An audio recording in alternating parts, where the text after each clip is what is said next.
Thank you. Thank you very much. Wow, great energy. Thank you very much for having me. It's a great privilege. The Jerusalem Post annual conference. The first time I got to know about the newspaper was in prison about 20 years ago. First, I wanted to learn English. And this is why I started to read the Jerusalem Post. But eventually, it became my window towards the Jewish world and towards the Western world as well. 16 months in Israeli prison, reading almost every day. So I have some connection to the Jerusalem Post somehow.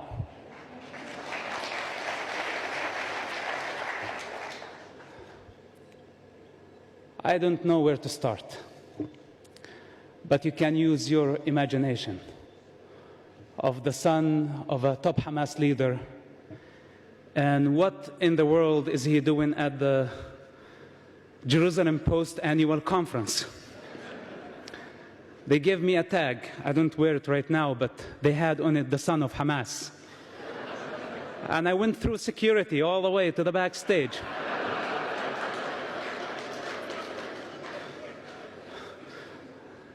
You gotta trust them, guys. Okay, back to the story. It's very hard, to encapsulate a human journey, a human evolution in any form of language.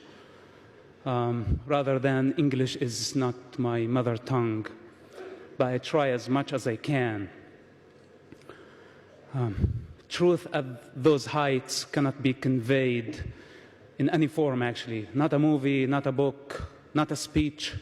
We cannot reduce ourselves to words that cannot defend themselves. And somebody is going to take this speech, take it out of the context, and serve maybe some Palestinian agenda, eventually.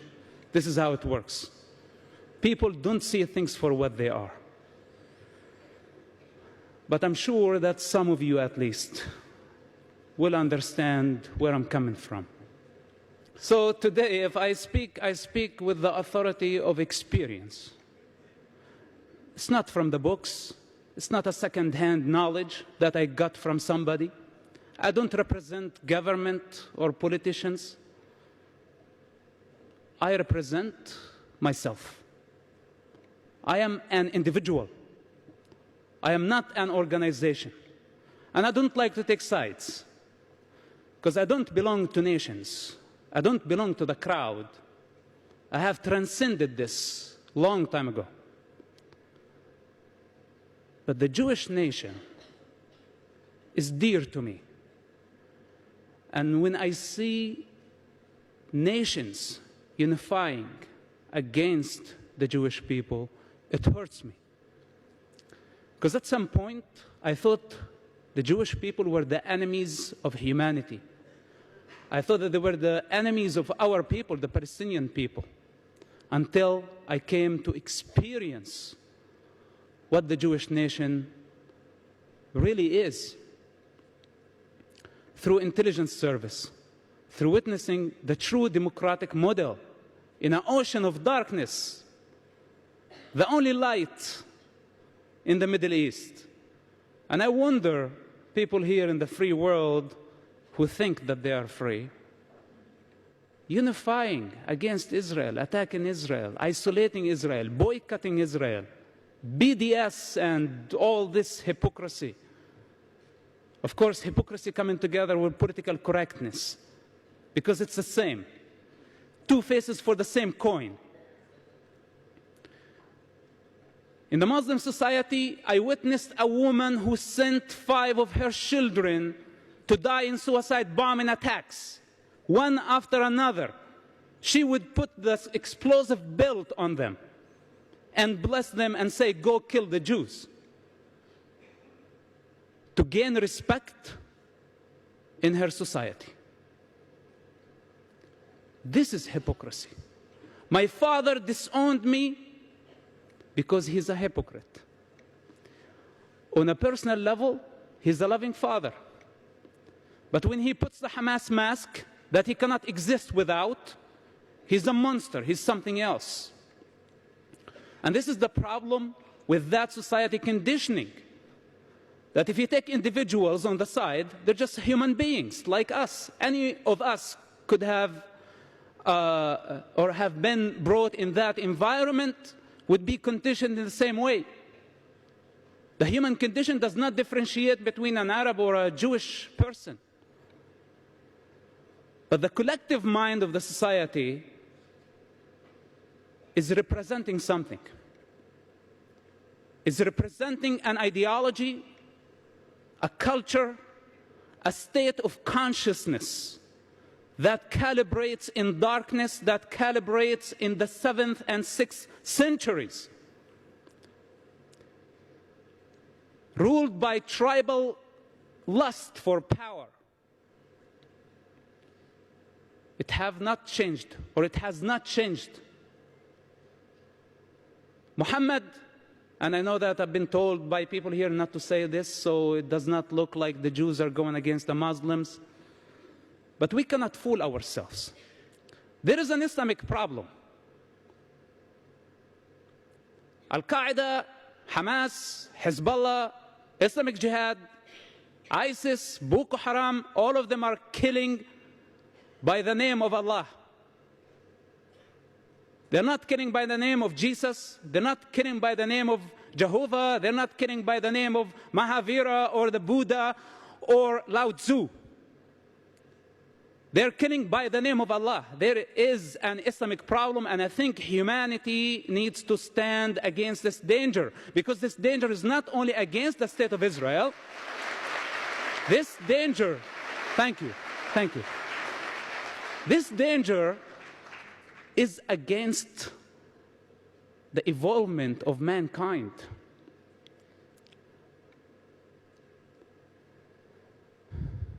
Political correctness. I don't know if there is any CNN reporters or representatives here tonight. You know, political correctness, when my friend invited me to his wedding and he asked me to wear a tuxedo, and I thought it was a Speedo for a second. There is a big difference, right? That would have been politically incorrect.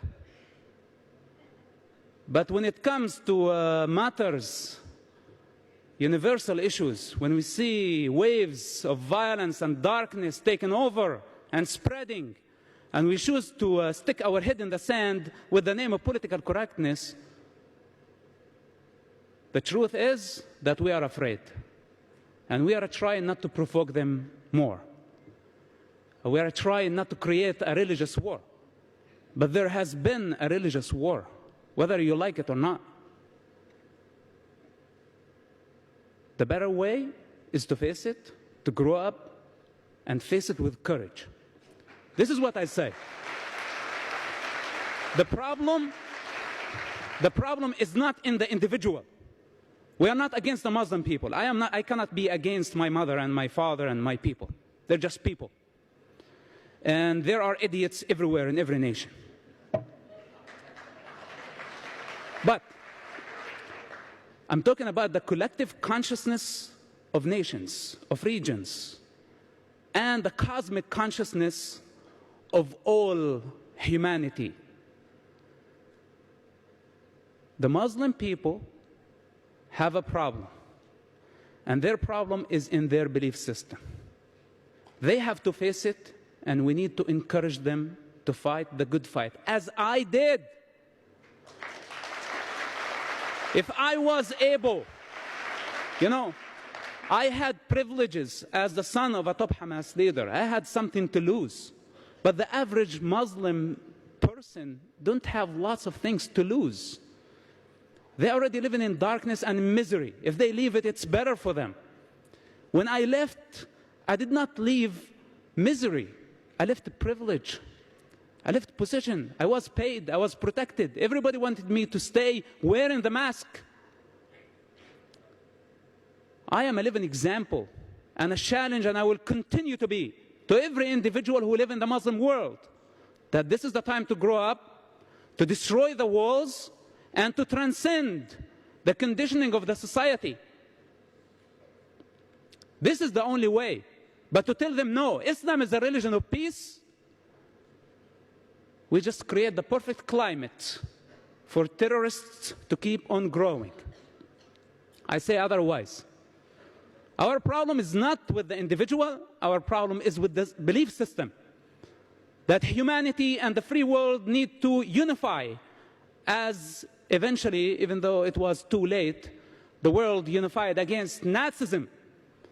Today, free people need to unify against Islam, not against the Muslim people, against Islam itself as a belief system. When the president of the free world stands and say, that Islam is a religion of peace, he creates the climate, he provides the climate, the perfect climate to create more terrorism. I love Israel. I love what Israel stands for, its ethics, its values, its democracy, its love. A nation that was able to overcome the Holocaust, and instead of playing the victim mentality and blame everyone for their suffering, they were able to build a state, a democratic state, make it from a newborn state